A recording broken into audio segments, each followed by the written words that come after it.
গত ২২ জুলাই থেকে কোনো পূর্ব ঘোষণা ছাড়াই হঠাৎ ভিসা বাতিল করেছে সংযুক্ত আরব আমিরাত। দেশে বেড়াতে আসা প্রায় ৫,০০০ বাংলাদেশির ভিসা বাতিল হয়েছে বলে জানা গেছে।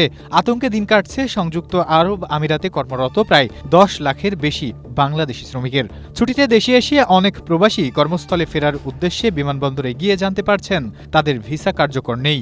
অনলাইনে যাচাই করলে তাদের ভিসা স্ট্যাটাস ক্যান্সেল দেখাচ্ছে। সবচেয়ে উদ্বেগের বিষয় হলো নিয়োগকারী প্রতিষ্ঠানের প্রয়োজনীয় সব কাগজপত্র ঠিক থাকার পরও অনেকের ভিসা বাতিলের ঘটনা ঘটেছে। কেন স্বয়ংক্রিয়ভাবে ভিসা বাতিল হচ্ছে সে কারণও স্পষ্ট নয়। এমন বাস্তবতায় ভিসা বাতিলের আশঙ্কায় নির্ধারিত সময়ের আগেই তড়িঘড়ি করে কর্মস্থলে ফিরতে চাইছেন অনেক প্রবাসী। গোলসেন্স গ্রুপ আপনাকে দিচ্ছে 5 স্টার হোটেল ওনারশিপের সুযোগ। বিস্তারিত জানতে স্ক্রিনে দেওয়া হোয়াটসঅ্যাপ নম্বরে এখনই কল করুন। আর এমন পরিস্থিতির সুযোগ নিয়ে একমুখী বিমান টিকিটের দাম অস্বাভাবিকভাবে বেড়ে কোথাও কোথাও প্রায় ১ লাখ টাকায় পৌঁছে গেছে। ফলে ভিসা হারানো বা বাতিলের আশঙ্কার পাশাপাশি অতিরিক্ত ভাড়া দিতে গিয়েও আর্থিক হয়রানির মুখে পড়ছেন তারা।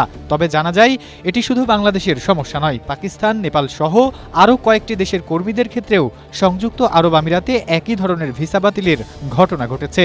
ঠিক কী কারণে ভিসা বাতিল হচ্ছে তা জানা যায়নি।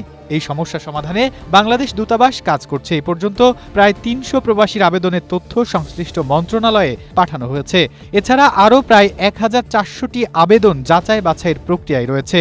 প্রয়োজনীয় তথ্য উপাত্ত সংগ্রহ করে সেগুলোও পর্যায়ক্রমে কর্তৃপক্ষের কাছে পাঠানো হবে।